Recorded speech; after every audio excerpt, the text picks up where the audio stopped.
வணக்கம் மக்களே. கலைஞர் மகளிர் உரிமை தொகை குறித்து ஒரு முக்கியமான புதிய அறிவிப்பு ஒன்று வெளியாயிருக்கு. அது என்ன அறிவிப்பு அப்படிங்கிற முழு விவரங்களையும் தெரிந்து கொள்ள வீடியோவை முழுமையா பாருங்க. இது போன்ற அரசாங்கம் சார்ந்த அனைத்து அப்டேட்களையும் தெரிந்து கொள்ள வீடியோ லைக் பண்ணிட்டு நம்ம சேனலை சப்ஸ்கிரைப் பண்ணிக்கோங்க. வாங்க வீடியோக்குள்ள போலாம்.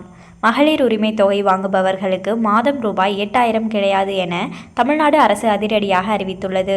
கலைஞர் மகளிர் உரிமை தொகை திட்டத்தின் கீழ் தமிழ்நாடு அரசு மாதம்தோறும் 1,15,00,000 பெண்களுக்கு மாதம் 1000 ரூபாய் கொடுத்து வருகிறது. விரைவில் கூடுதல் பெண்கள் இத்திட்டத்தில் சேர்க்கப்பட உள்ளனர். இதனையொட்டி தகுதியான பெண்களை கலைஞர் மகளிர் உரிமை தொகை திட்டத்துக்கு விண்ணப்பிக்குமாறு தமிழ்நாடு அரசு அறிவுறுத்தியுள்ளது. அதன்படி ஒவ்வொரு பகுதிகளிலும் நடக்கும் உங்களுடன் ஸ்டாலின் முகாமில் தகுதியான மற்றும் இத்திட்டத்தில் சேராமல் விடுபட்ட பெண்கள் விண்ணப்பித்து வருகின்றனர். அதே நேரத்தில் இத்திட்டத்தில் புதிதாக சேருபவர்களுக்கு தமிழ்நாடு அரசு பல விதிமுறைகளை விதித்துள்ளது.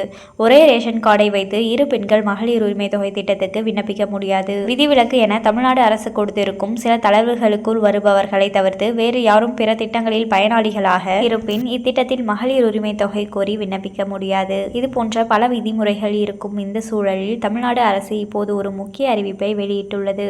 அதாவது கலைஞர் மகளிர் உரிமை தொகை பெறுபவர்கள் மாதம் ரூபாய் 8000 பெற விண்ணப்பிக்க முடியாது என அறிவித்துள்ளது. இந்த அறிவிப்பு யாருக்கு என்றால் தமிழ்நாடு அரசின் முதிர்ந்த தமிழறிஞர்களுக்கானது. தமிழ்நாடு அரசு முதிர்ந்த தமிழறிஞர்கள் மற்றும் அவர்களது குடும்பங்களுக்கு நிதியுதவி அளிக்கிறது.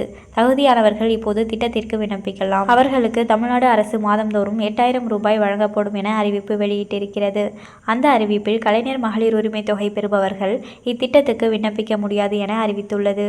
யாரெல்லாம் மகளிர் உரிமை தொகை பெற்றுட்டு இருக்காங்களோ அவர்களுக்கு முதிர்ந்த தமிழறிஞர்களுக்கான உதவித்தொகை கிடைக்காது அப்படின்னு சொல்லியிருக்காங்க. மேலும் இது போன்ற அரசாங்கம் சார்ந்த அனைத்து அப்டேட்களையும் தெரிந்து கொள்ள வீடியோ லைக் பண்ணிட்டு நம்ம சேனலை சப்ஸ்கிரைப் பண்ணி பக்கத்தில் இருக்க பெல் ஐக்கானை கிளிக் பண்ணி அதில் ஆளுங்கிற ஆப்ஷனை செட் பண்ணி வச்சுக்கோங்க. அப்போ தான் நம்ம அப்லோட் பண்ணுற வீடியோ உடனுக்குடனே உங்களுக்கு நோட்டிஃபிகேஷனாக சேரும். அடுத்த ஒரு வீடியோவில் பார்க்கலாம். நன்றி.